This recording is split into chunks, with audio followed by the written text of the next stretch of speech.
Can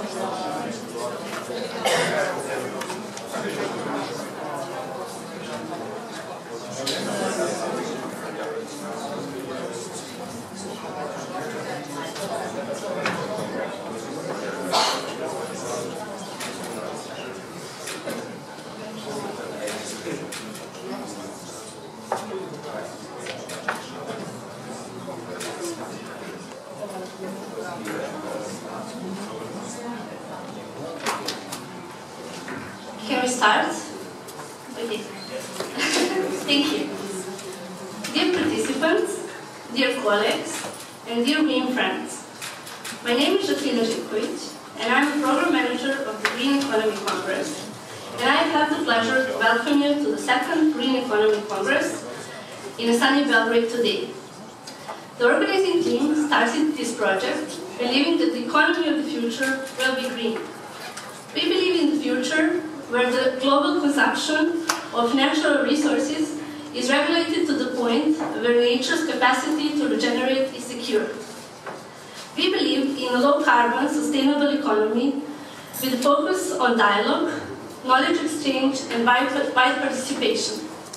We believe in small actions making immense changes. That is why we started the Congress last year and gathered more than 100 participants. This year, we are here under a slogan, shaping synergies into a circular society, to create and shape synergies with our knowledge. And we invite you to use these 3 days to share and connect with participants and with our speakers.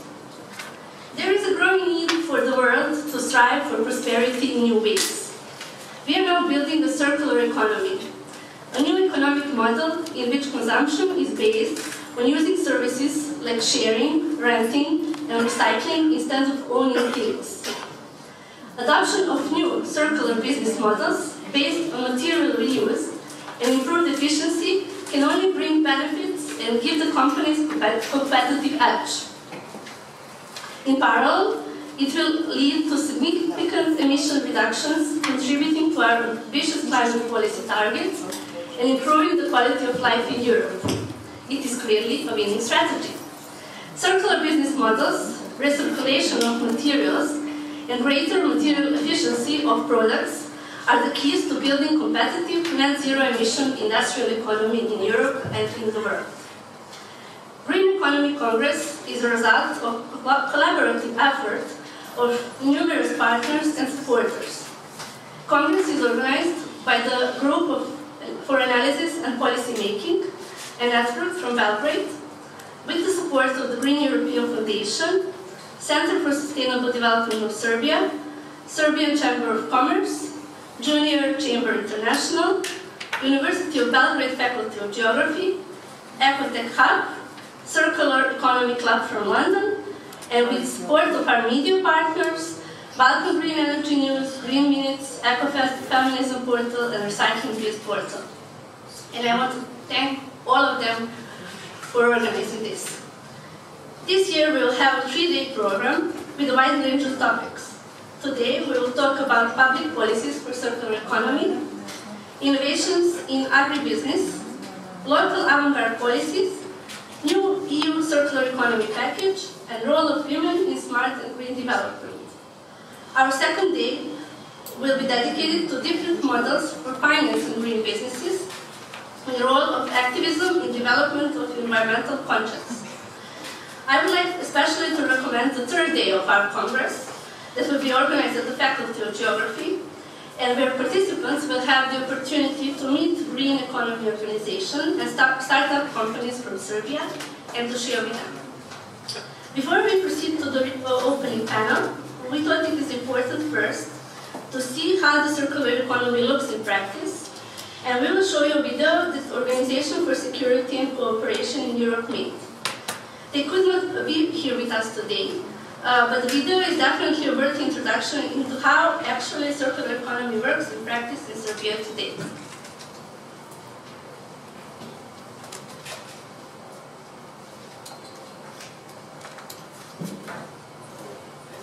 Dear guests, it is also my pleasure to announce an opening panel about the public policies for circular revolution, role of policymakers. Let me introduce you with our distinguished panelists. Mr. Slogan, Assistant Minister, Sector for Strategic Planning and Projects, Ministry of Environmental Protection of Republic of Serbia. Welcome and thank you for joining us today.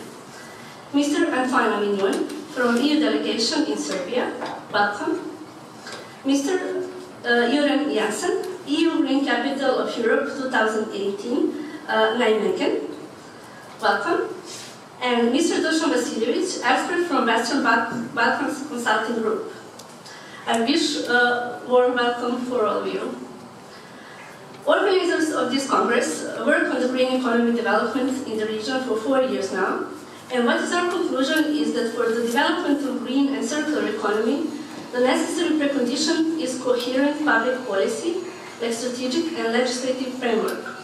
Second, that we need to follow is European Union regulation, not only because Serbia is an EU candidate, but because the EU is a pioneer in this field, and that also in this process we need to establish a dialogue with all participants, businesses, academic sector, civic and political actors, because we cannot make quality decisions without the existence of the dialogue. Mr. Perovic, you are the Assistant Minister in charge of Strategic Planning and Projects. Before that, you worked with businesses in sustainable energy and energy efficiency sector, as well as in development of small and medium enterprises in Serbia. What is the circular economy from the perspective of your professional experience and personal convictions? Thank you, Jacqueline, and ladies and gentlemen, glad to be here in front of you, and thank you for the opportunity to speak. And I look forward to the good discussion today. As Jacqueline mentioned, 11 months ago I have joined the ministry's team, coming from the renewable energy sector and coming from the strictly private business sector. And I have to admit that still the part of my thinking, or I would say even more than 90%, is still within that area. Which means that I'm still fascinating as I was back then with the amount of business opportunities and the materials and the energy which we are throwing away each day. And it doesn't stop to amaze me. And on the other side, I'm trying and I'm doing my best these 11 months to try to establish some of the mechanisms in terms of public policies to iron that out.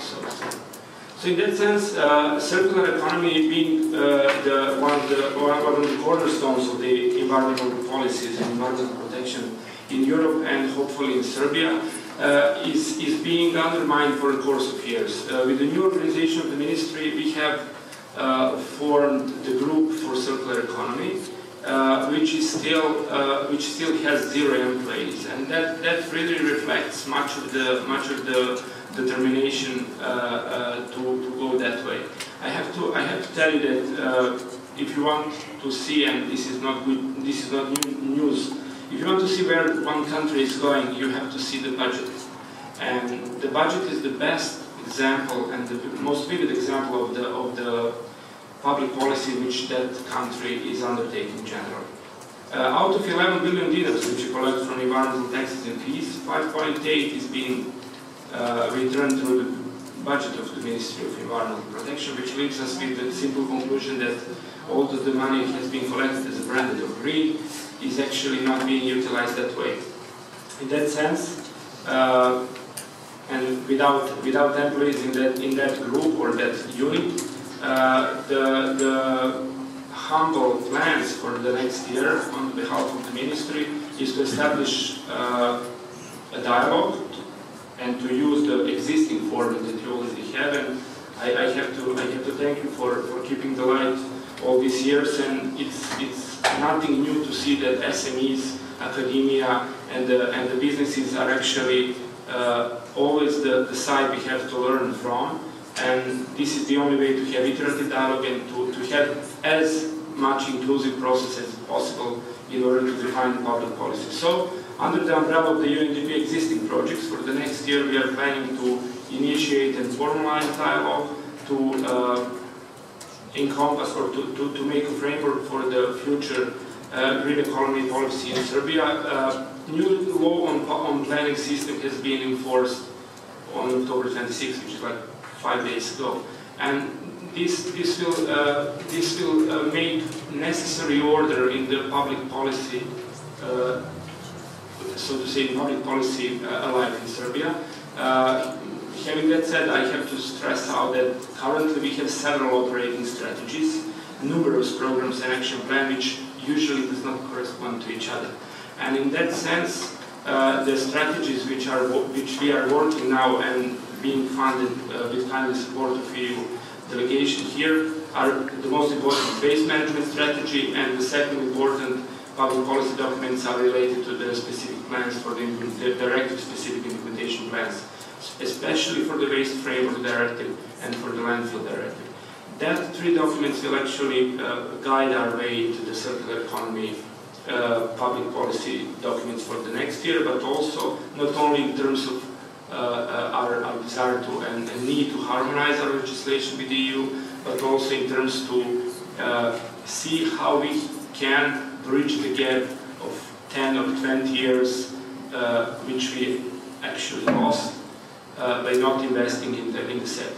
It's very easy to define, and Žeklina is saying that very clearly. It's very easy to define circular economy in the society which has developed mechanisms to deal with waste and with pollution and with reuse and of material and the reuse of the plastic.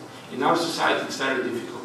And I will finish with the desire to change, finally, to change the narrative that we are poor, too poor, and we cannot deal with our waste, and at the same time we are too rich to buy things we don't need, which we throw away after several uses. So the society which buys this on daily basis and the society which puts this immediately into Drina River, and thank you Mr. Memedovic for bringing the light in the millions of homes and bringing the picture of this floating through the Drina River, is not a society which with the consensus of where the society wants to go.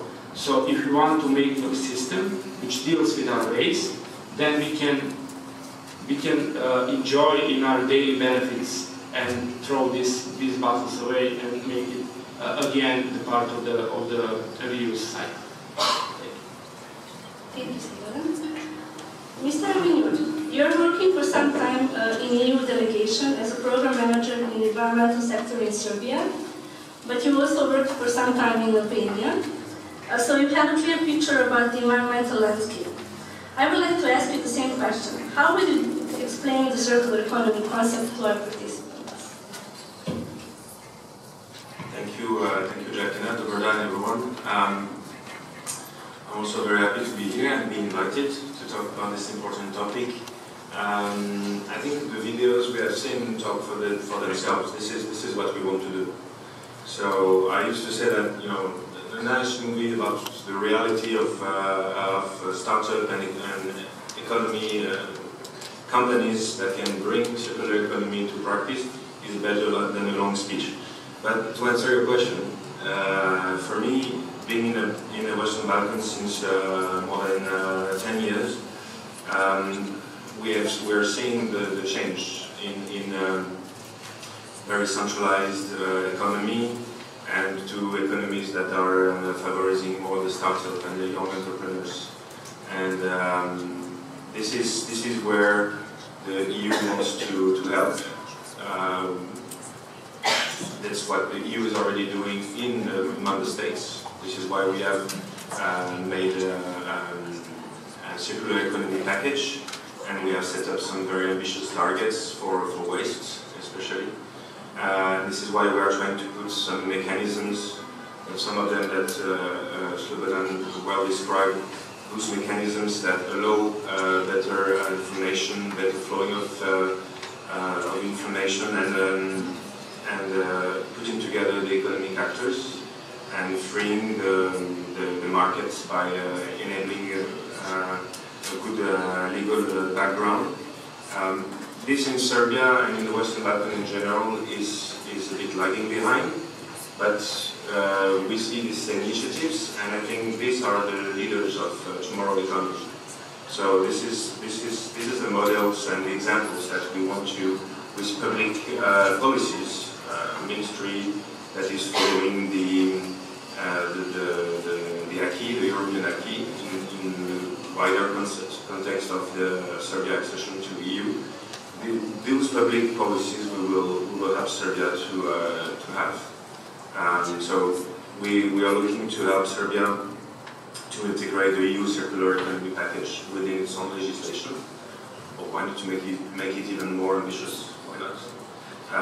We're helping Serbia to have the infrastructures for waste collection, for recycling, sorting at source waste, and also minimize the landfilling as the last resort.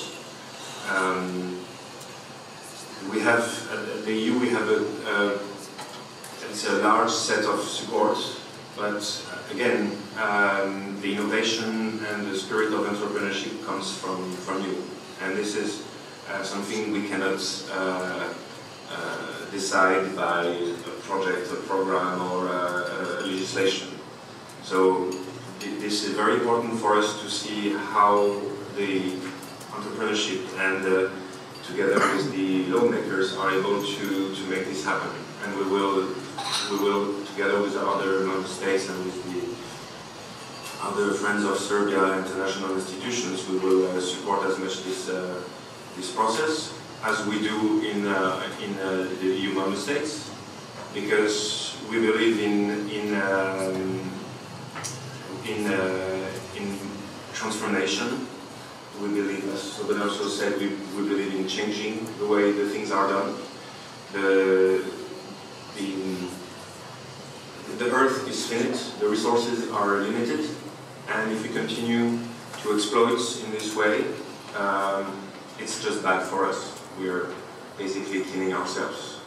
So we need to transform, we need to do better, and I think it's from my experience, it's coming slowly in the Balkans, but it's we can see more and more initiatives. So in Albania, in Serbia, in Macedonia, there are more and more initiatives every day like this. It has to grow, it has to grow in scale, and this is at the end is for our benefits. People living in Serbia, living in the Balkans, this is for our benefits. Thank you. What I can contribute is that last year we started this Congress with 2 days program, and this year we had 3, and there wasn't enough room for all of the initiatives to be presented, so it's definitely going better. Mr. Janssen is coming from a Green Capital of Europe for 2018, Nijmegen, and you work in local government as an account manager for industrial businesses and corporate services. You help entrepreneurs and employers to get a good relationship with your municipality and also advise municipal administration in economic affairs. Based on that experience and expertise, tell us your perspective on the circular economy. Well, first, thank you for inviting us. Dobar to all of you. To my personal opinion, we have to decrease the amount of raw material, to use it and to stop it. It's the only way we can do it, because in the end there's no raw material anymore. So companies also have become to take that path. So we want to help them to stimulate, facilitate, and also stimulate with money in the region to go on that path to a circular economy. We saw pretty good examples from the businesses that we sent on the film. Cherish those people. Please help them, make them, finance them, stimulate them. These are the good people who want to go on a good track. First of all, the circular economy is about innovation. Businesses have to innovate. Circular economy is that. It's an innovation driver. People, decision makers, have to be creative to reduce the costs because it's in the end, in the beginning, it's quite expensive, but you find out in the end it's cheaper and better for you to go on that path of circular economy. Businesses have to also find a new way, new business models. In the beginning it's hard, but also when you help them, facilitate them in the legislation, find them on the right track, they're stimulated and they find it good for them to be in our business areas. So that's the way you get also engaged employees, happy employees, engaged stakeholders, and becoming future resilient. Thank you. Mr. Vasiljevich, you're an expert in environmental policies, renewable energy and environmental and energy security issues, with very good insight and with profound understanding of energy security, environmental, social, economic, political and sustainable development challenges in Serbia and in the region. You have more than 20 years of experience on different programs in this area. What is your perspective on the circular economy as an expert? First of all, I would like also to thank you for inviting me here, because this is an extremely important issue, which will be even more important in the future. And all the participants before me stressed the importance of the circular economy. The circular economy is the practical example, a very fine example you've seen in these movies here. But this is, of course, not only that. I mean, there are many of those how you categorize, how you define definitions of the circular economy. I would like to say a little bit broader one, but then again, it is really not enough as well. It is basically a concept that stands for technologically advanced and highly efficient set of economic measures which completely, or to the extent possible, use or reuse all disposable remaining from the primary production process, while taking maximum of byproducts and renewable resources as additional inputs, aiming at zero waste and zero environmental footprint product, where in-depth digitalization enables link between all the complex layers. This is really very, very broad, within which we can put all together, because circular economy, I would agree very much with this, is not only economical issues, it's also a social issue, cultural issues, and this is why it makes it very complex. And this is why it's not possible to reach it within a year or two. It means that you have to have the perception of what you need to do. Circular economy is the way how you basically go for the more efficient economy. You're not wasting neither resources, neither raw materials, neither energy, neither human resources. So we are all now forced to think of a more efficient economic model, because the existing one is wasting all and everything we have. And it cannot stand. I mean, it's not sustainable in the long run. There is one basic principle which I have been trying to discuss with some economists in the past. Nothing in nature has ever growing with growth. Never, nothing. At some stage, it has to be saturated. So the concept of contemporary economy is that you have the growth every year. But you cannot grow every year, particularly if you are not using what you already produced or wasted beforehand. So if we have to obtain sustainability, we need to use all of those raw materials to which we invested already put in some money, some time, some technology, and so forth. And of course, I would agree very much with Jaren that this is the innovation. Because you have to be innovative to seek for the new paths, what to do and how to do it. So just coming back a little bit to what Mr. Perovic said, that there is, of course, the budget is the picture of what you do. The budget, of course, if you are working for the public institution, which is basically budget, financed by budget. This is true, but then the circular economy needs to be sustainable by having the strong commercial dimension. I have been working on the public policies for many years, but any policy which you cannot implement in life, in practice, cannot work, it's just talk. I mean, you just can talk all around. So I will talk about this later on when about probably this point of what decision makers are about to do. That the state has a role to create the rules of the game. And then the economy needs to follow those rules to produce, of course, the profit in it. And then together with the project, they have to reach the goals which are set by those rules, which are beyond the project itself. The circular economy provides a very good platform for this. Serbia, which is lagging behind in all and everything, have the opportunity to use this situation that we are so behind all and everything to just make this progress from where we are to somewhere where the others are still not there. So the fourth industrial revolution is basically exactly this. It's the platform, how you can, using all the contemporary technologies, just bridge all the gaps and be more sustainable in the future. Thank you.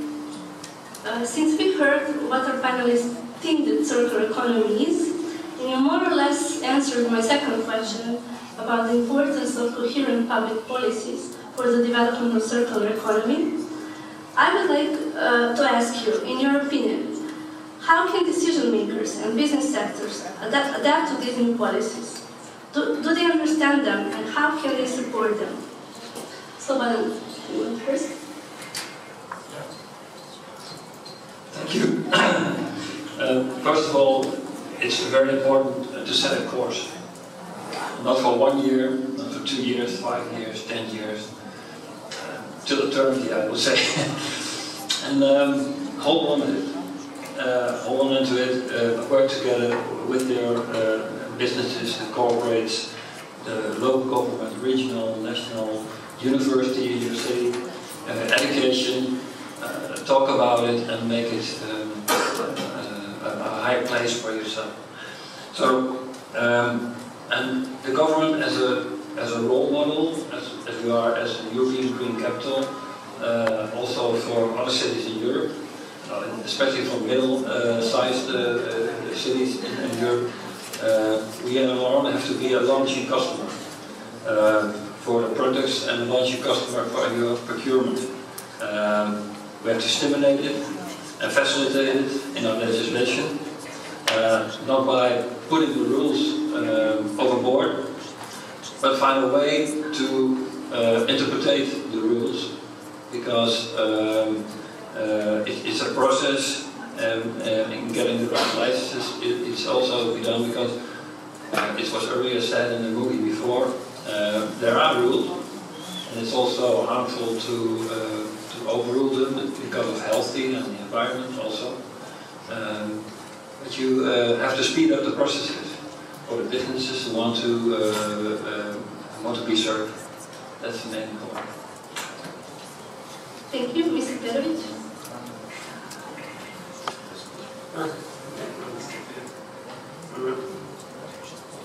I'm just recalling the frustration I had over the course of years about being on the other side of the table while talking with government institutions. But it's really recalling that and learning on the example. I would like to agree with Ms. Vasiljevic and to say that it's really not only the new revolution, industrial revolution and economic revolution that we are envisaging with the green economy, but also the answer to the two basic questions: what we are going to do in the next period and how we're going to do that. Because we need to change we need to do the paradigm shift in order to add value and to think and to do the things very different. We are witnessing the new investment cycle, and the GDP is rising, and generally the investments are on a good course. And it's always the question of whether we can add value to the new investment cycle. Could we benefit from the new legislation and the new approach, which will enable and even support the reuse of the material and the reuse of the energy that we are raising. Having that said, I would like just to give one practical example. Being responsible for the waste and wastewater projects in the ministry, I'm seeing that, and I got data that we are treating less than 10% of our wastewaters, urban wastewaters, and less than 2% do have the entire treatment as necessary. If you're going and visiting some of the wastewater treatment facilities, you will see that each of them is generating thousands of tons of sludge per month, depending on the capacities that installed, and that we are now entering into the design and the financing of the new wastewater treatment facility, and by number we need 359 by the full EU compliance key, which Antoine mentioned. We really need to think to build in the circular economy principles at the very beginning of the design cycle. Why I'm saying that? Because if we are continue to do business as usual, we will end up with thousands of tons of sludge, not untreated, not dry, being landfilled in the Serbian landfills, which will eventually lead to the fast filling of the landfills and closing of the regional waste management centers, instead of using that either to waste to energy cycles or using that for making the compost, technical compost, or organic compost, or other things. While we are speaking now, the tons of manure are being deposited on the arable land in Vojvodina without being treated properly, without being used for biogas production. And in environmental, there are numerous examples of that. In that sense, I believe that we, speaking of the policy makers and the decision makers, should do just one thing: enable dialogue, learn, and while enabling dialogue, we will learn from the businesses, we will learn from academia, from SMEs, and we will learn from the people who are by nature directed to the innovation and to the new ideas. This is really circular economy concepts that Mr. Avian and Mr. Vasiljevic already said are highly creative thing, and it's also highly technologically dependent. So whatever seems crazy to us today, that we cannot utilize some of the things that we are usually landfilling, it may appear in a course of year or two that this is very and extremely valuable raw material. So in that sense, we have to remain open. We have to be inclusive in terms of making process very inclusive, and we have to all the time we have to measure the effects of the public policy which we are making. And I will close with that. In order to understand something, we need to make clear objective what we want to make. In order to get there, we need to measure what we are doing. Without coherent and stable data collection and measuring system, we cannot reach to the point. And this is how I humbly understand the public servant role, to be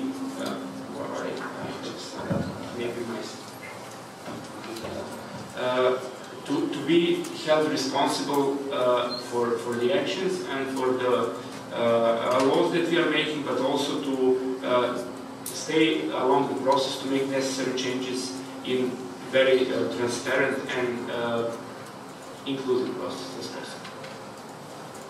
Thank you, Slogan. I can say in my name and I guess in my organization's name that we are very glad that there is a person in administration who understands this process. Mr. Avignon, you mentioned the EU legislation and how it's changing and how EU has more and more ambitious targets. Well, they will. I think they will catch up if the population and the companies put pressure and ask for changes. We discussed here about how the circular economy package brings or needs transformation in the way we see the old business. And if I believe that if there is a need, then there will be this change.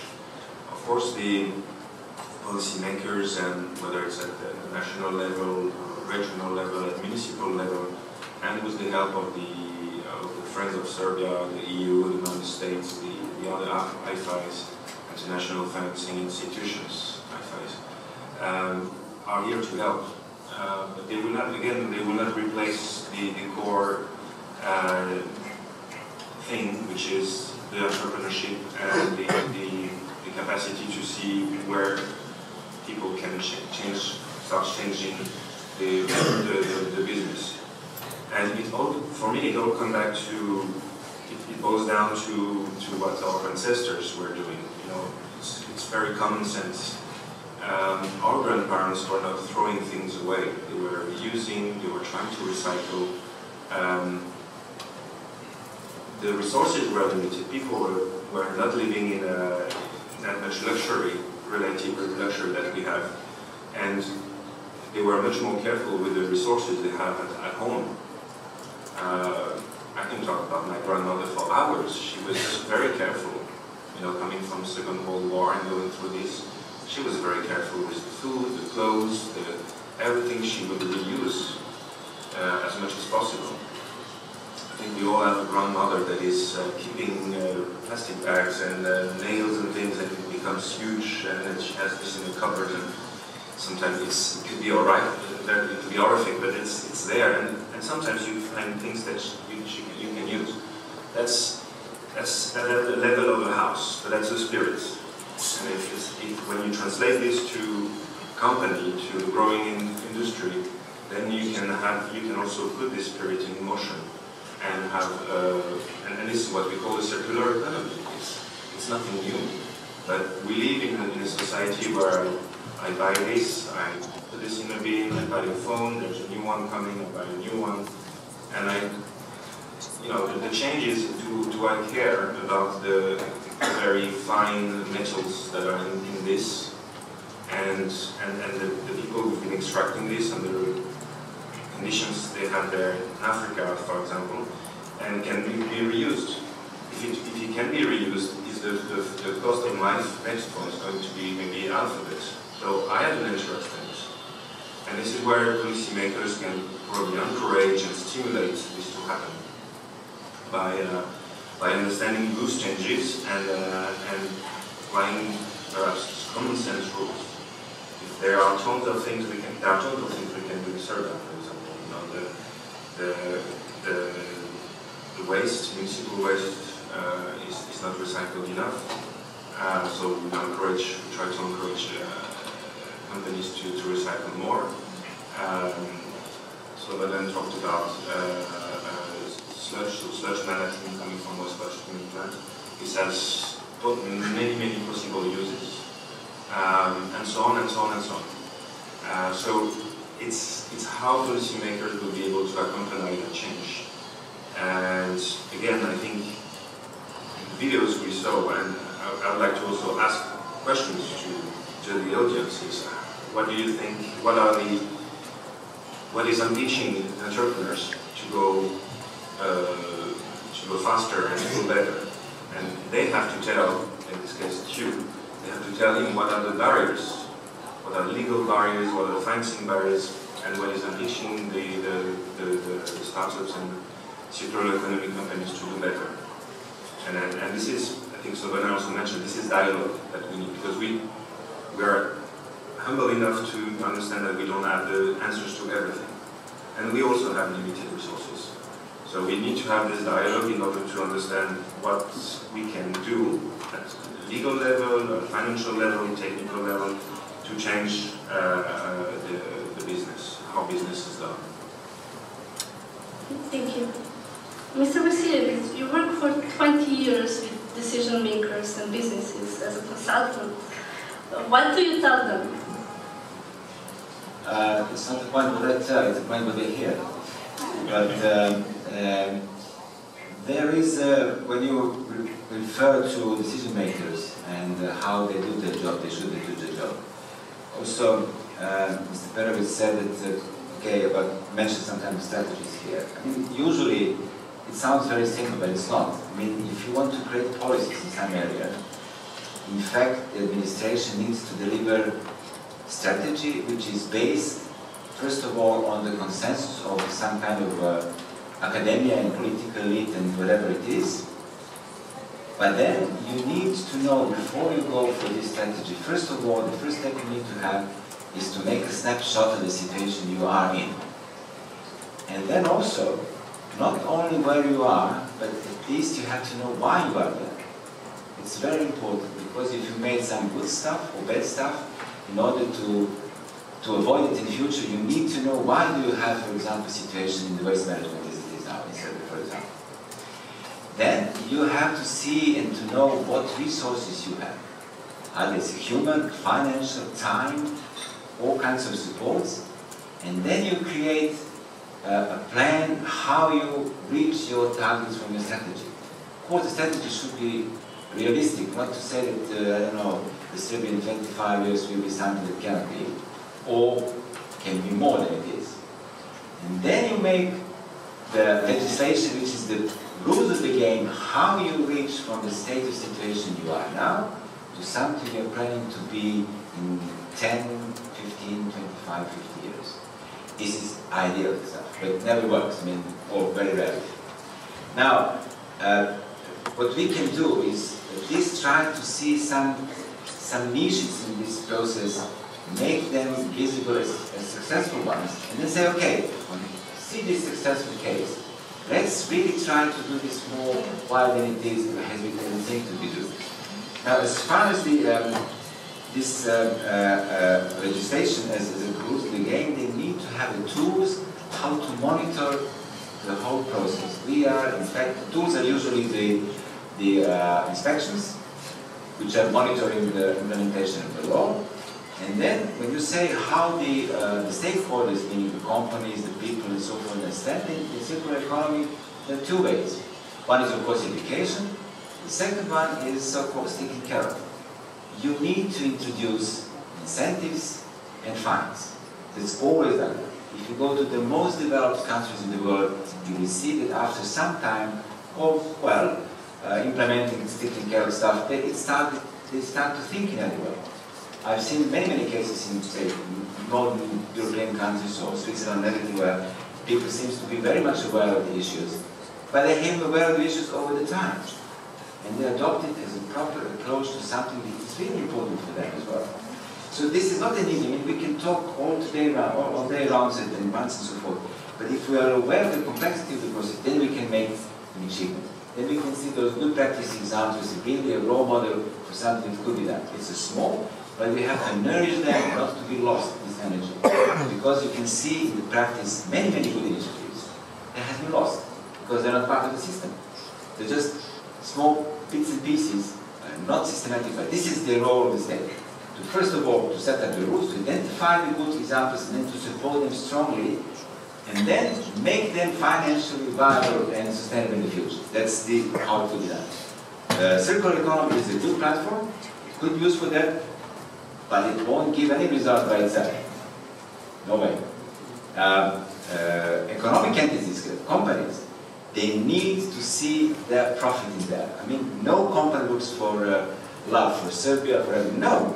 If you leave them, they will go for as high profit as they can, regardless of everything. You just see recently, I mean, what the new Brazilian president said. He said, let's go for a new road over the Amazonia. Why? We don't need those woods, we need just roads. But this is a profit-making policy. This is crazy. The role of the state is totally different. When you mention those dialogues, the dialogues reflects the interest of the society.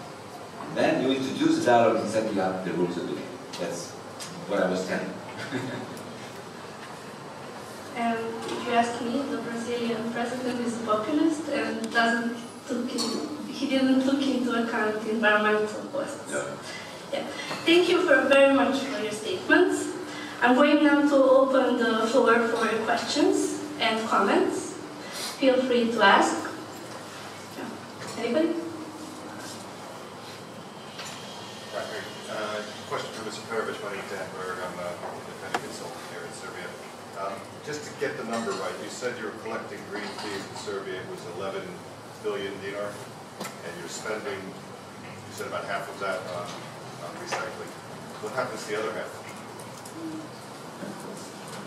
Welcome, Mr. Burgmeister here. It's actually the estimation that of that 11, 5.8 is the total budget of the ministry, including circa 3 billion for the recycling support to this recycling industry. The rest is being collected as non-allocated money. So all environmental taxes and fees are going into the budget, not into the green fund. So the recommendation of the EU and our intentions and our work is directed towards the establishment of the green fund and we have established recently the working group with the Ministry of Finance in order to make Green Fund up and running, being independent legal entity, empowered to blend finances from the domestic sources and other IFIs, and being empowered to implement the project. Until that point, the Green Fund is being just the budgetary line, and the rest of the money is going straight to the budget being allocated to other resources. So in that sense, EU has spotted the simple discrepancy between the amount of money being collected and being utilized for that, and we need to take care. We simply accepted that as a task to be resolved. Maybe just to complement Mr. Berg's question and on the slogan answer. So the principle is polluters pay principle. It means that if I pollute, I have to pay because I'm responsible. Then the government has put mechanisms where there are taxes, and these taxes are collected. And as Slogan said, this money is gathered into a budget line and is equivalent to 11 billion dinars a year. And as you just explained, half of it, more or less, is running cost for ministry and to pay the subsidies to the recycling industry, which is good. And half of it goes back to pension, hospitals, roads, whatever, in the global budget. That's what you just said. And as you said, I wanted to complement, we are trying to, under the polluters pay principle, we're not just trying, but we are telling Serbia to use 100% of that money for environmental investment. And that will just double the money, as you rightly pointed out. That will double the money that is available from Serbian citizens, taxpayers, to the system. Once we say this, the money has to be used in a good way, and this is where we see that we need projects, we need a pipeline of projects, where to invest, what are the priorities, waste treatment here, drinking water there, biogas, and so on. And this is the work of the ministry together with the EU and the member states and the IFIs to program this in a transparent and a way where we would see change more rapid, more quick. But it is a bit problematic. We don't have enough projects, major enough to finance them quickly. So we are also working on trying to speed up the number of projects that could be ready in order to be financed. I may add something to that, because I had the privilege to be part of the team that has been trying to implement this environmental fund ever since 2005. I was personally struggling with this kind of model, fully independent financial institution. But this is basically the point of the political system. If you make such kind of financial institution, then the politics, politicians or whatever would not have control as they have now. This is one thing. And then at that time we had also been promoting the idea that have the fund as the big financial institutions with the members that are not necessarily only the state institutions, but could be a mixed funding. So the partners in the fund could also be creating opportunities for funding the fund itself. It all could be done, and this is not rocket science, but the point is, at some stage, politics needs to make some decisions. Okay, they say, we are for this. And of course, the European Union should push for that, saying that this is the only sustainable way how to finance this everywhere else. So if it goes in this direction, I'm very happy to hear this, because this is the only way how you can support, not only in the environmental area, in energy area, everything else. It needs to be accountable, transparent, and independent. Thank you. Actually, what Mr. Veselovic said is exactly what I was going to kind of say. It's the needs, as you said, are huge. You need to leverage the limited resources. 11 billion is not enough. The EU money is not enough. The private sector is ready to participate. And I saw in the movies, obviously, these small companies would love some incentive. They don't need all the money. They need a little bit of incentive. So if you leverage the money, I've been working with the UN, they're doing a lot of work for the Sustainable Development Goals, and the goal there is how much money does Serbia have, and how can it leverage the available money it could bring to this top. And it's got to be everybody working together, and I think you're right, independent fund would be a great way to go. Just to add a few numbers to the discussion, and it really goes in the same pipe. On June 26th, the Fiscal Council has presented a report suggesting that in the time of increasing of the GDP and general economic stability, which is favorable, that 1 to 1.5% of the GDP should be allocated for environmental purposes, for environmental infrastructure projects, which reflects to 60 to 90 billion dinars per year. 60 to 90 billion is, so in that sense, 11, even full 11 billion is not sufficient for that.